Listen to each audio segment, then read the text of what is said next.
I'm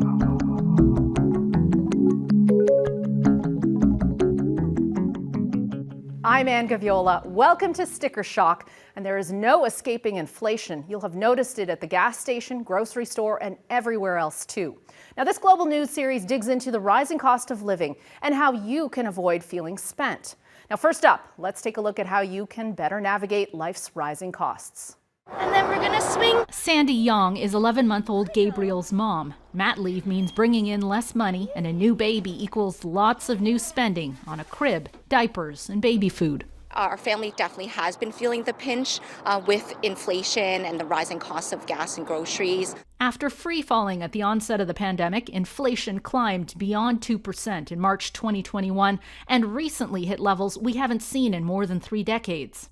Ipsos polling exclusively for Global News shows 54% of households are cutting back on dining out, 51% are looking at flyers for sales, and nearly half are putting off new purchases like clothing.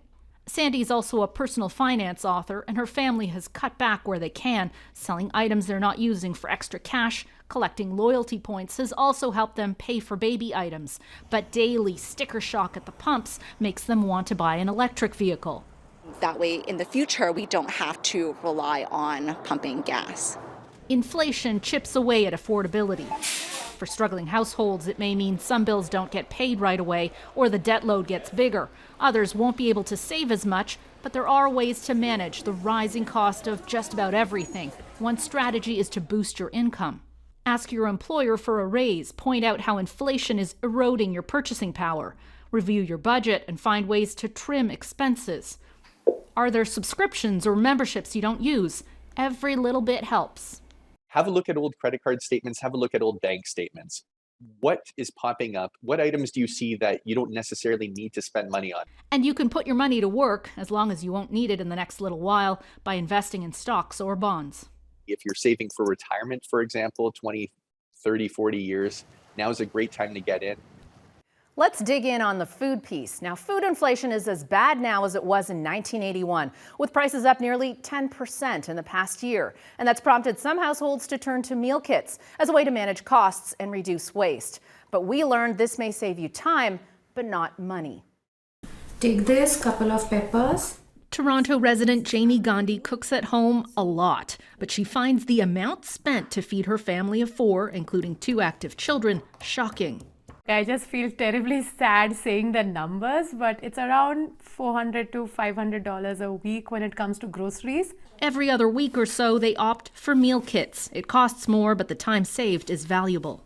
They definitely come in from the point of view of saving time, because it takes the whole pain out of the whole cooking process of what's the ingredient that I need, how much quantity I need, and what am I cooking today. According to research by Dalhousie University, people flocked to meal kits at the start of the pandemic, causing Canadian sales to peak at $1.6 million in the first 6 months. But the easing of COVID restrictions and the amount of packaging that comes with most meal kit services, plus sticker shock, have given many households food for thought.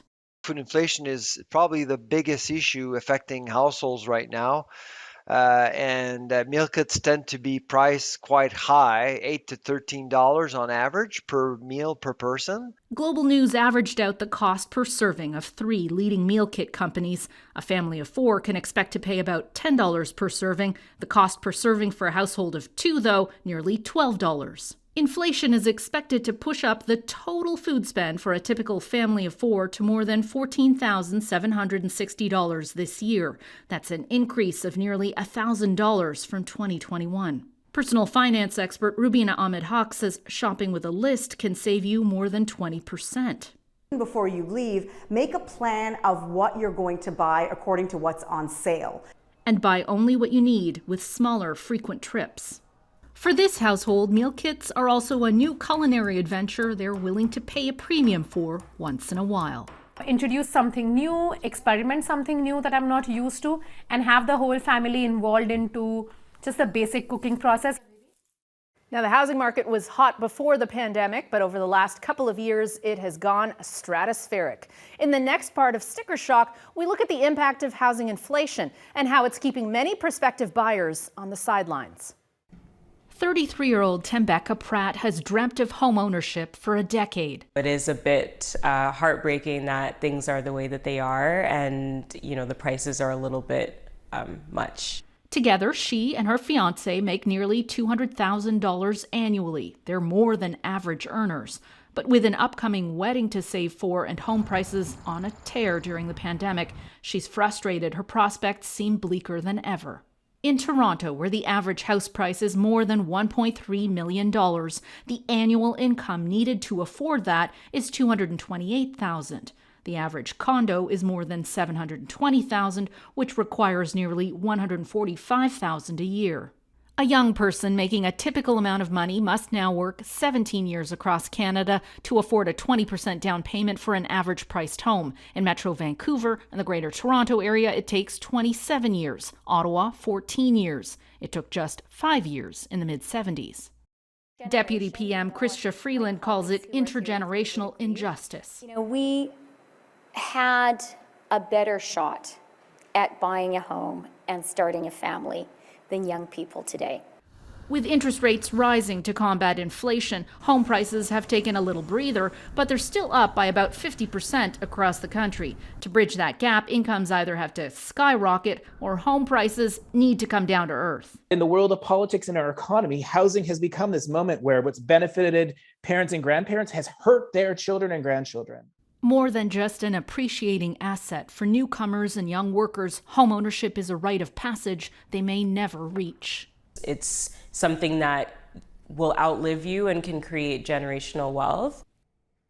Inflation is forcing about a third of Canadians to rethink their retirement date, according to a new RBC survey. But the rising cost of everything takes a bigger bite out of fixed budgets of those already retired. Now, in this final sticker shock story, let's examine how inflation is impacting retirement.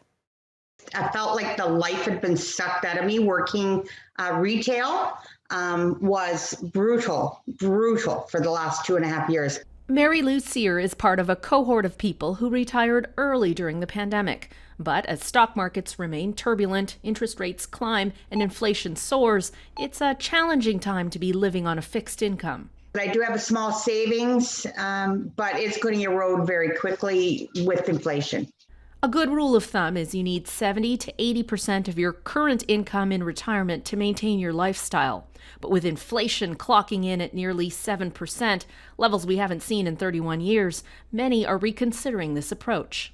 Personal finance expert Patty Lovett-Reed is newly semi-retired, spending more time with her growing family and renovating, but still keeping busy with a variety of side hustles. She recommends a personal assessment of what your unique situation is, including your debt and how inflation is affecting you. The Global News Personal Inflation Calculator at globalnews.ca can help you figure out your personal rate of inflation to help you take action. You have to tweak lifestyles when you're thrown a curveball.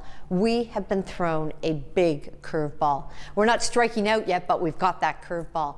3 strategies for managing unexpected costs during retirement include increasing your income, whether that's picking up some extra work or maybe tapping into the equity built up in your home, reducing spending in areas where you can, are there subscriptions or services you can do without, and, if necessary, consider downsizing your home, your lifestyle. I lived through the early 1980s. We do get through this, but it never happens as quickly as you would like. You can read more about inflation's impact on your finances, plus tips on how to mitigate its impacts on globalnews.ca. And we'll continue to cover this and other stories that matter to you. Thanks for watching. I'm Ann Gaviola.